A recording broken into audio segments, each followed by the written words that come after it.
Shalom, puji Tuhan, kita tetap setia untuk mempelajari kebenaran firman Tuhan dan tetap doakan saya supaya saya terus memberitakan firman dalam berbagai keadaan apapun yang terjadi di dalam kehidupan kita.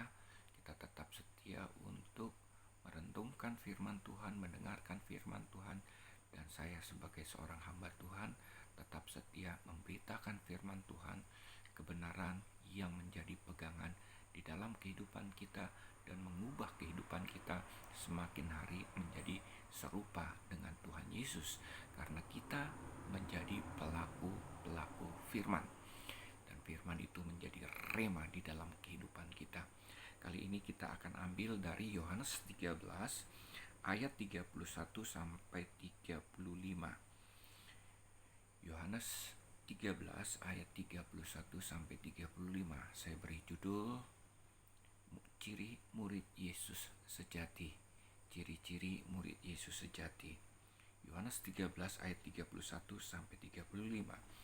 Perintah baru. Sesudah Yesus pergi,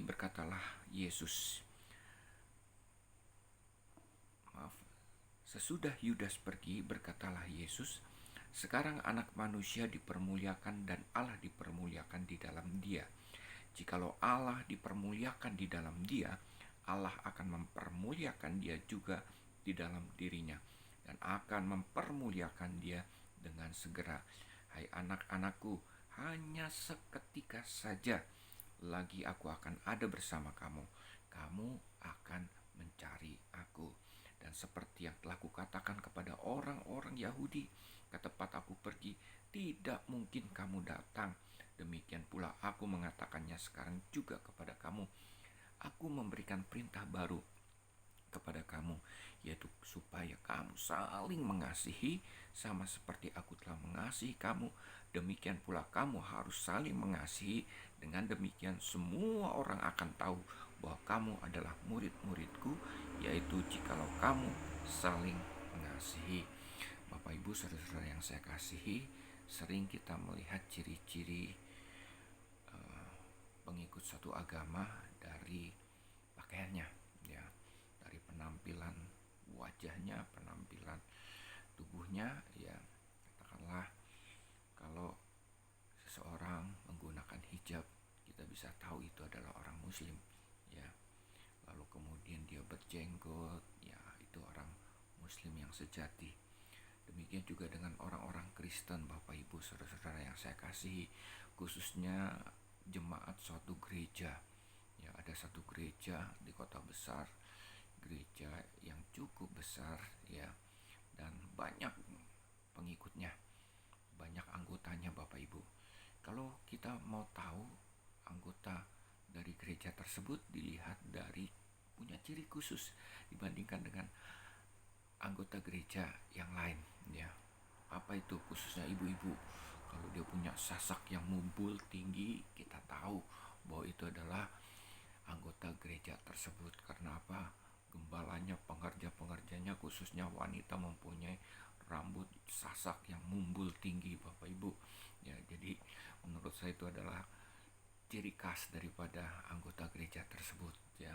Semua juga jemaat-jemaatnya pada akhirnya ikut-ikutan dari ibu gembala yang punya sasak tinggi-tinggi seperti itu. Nah, hari ini kita tidak belajar dari pengikut satu agama atau pengikut satu atau anggota satu gereja, tapi kita mau lihat ciri-ciri murid Kristus yang sejati. Bapak Ibu saudara-saudara yang saya kasihi, ayat 32 dikatakan, ayat 33, hai anak-anakku, hanya seketika saja lagi aku akan ada bersama kamu. Kamu akan mencari aku. Jadi Bapak Ibu, yang pertama, ciri murid Tuhan Yesus, setelah Yesus akan pergi, ya, dia akan naik ke surga, disalib, kemudian dia akan naik ke surga, Bapak Ibu. Tuhan Yesus tidak ada lagi bersama mereka. Nah, murid yang sejati, dia akan mencari gurunya, ya, mencari Tuhannya. Itu murid Tuhan yang sejati. Artinya apa, Bapak Ibu? Bukan hanya dia sekedar mencari, dia kehilangan, tapi memang benar-benar hidupnya bergantung kepada hidupnya benar-benar mengandalkan gurunya, Tuhannya, yaitu murid-murid Yesus yang sejati, Bapak Ibu. Dan sudah barang tentu Tuhan Yesus tidak meninggalkan begitu saja.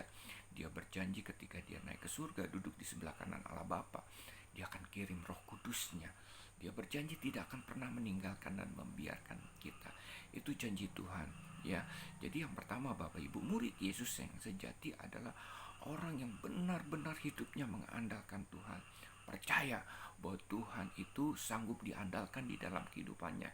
Apapun yang terjadi di dalam kehidupannya, dia tidak pernah takut. Karena apa? Dia selalu mencari Tuhan dan hidupnya selalu mengandalkan Tuhan, dan percaya bahwa Tuhan yang diandalkan selalu menyertai kehidupannya melalui kehadiran Roh Kudus di dalam kehidupannya.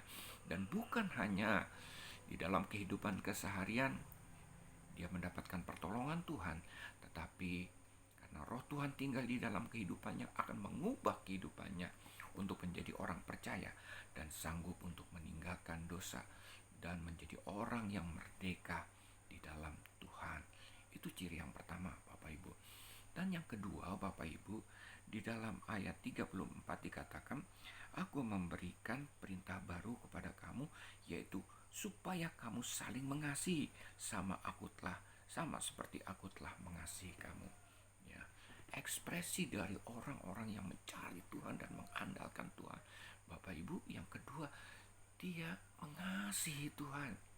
Ya, mengasihi Tuhan di dalam kehidupannya. Orang Israel, sekali lagi Bapak Ibu saya tekankan dan saya sitir lagi Ulangan 6 ayat 4 sampai 5. Dengar, hai orang Israel, Tuhan itu Esa.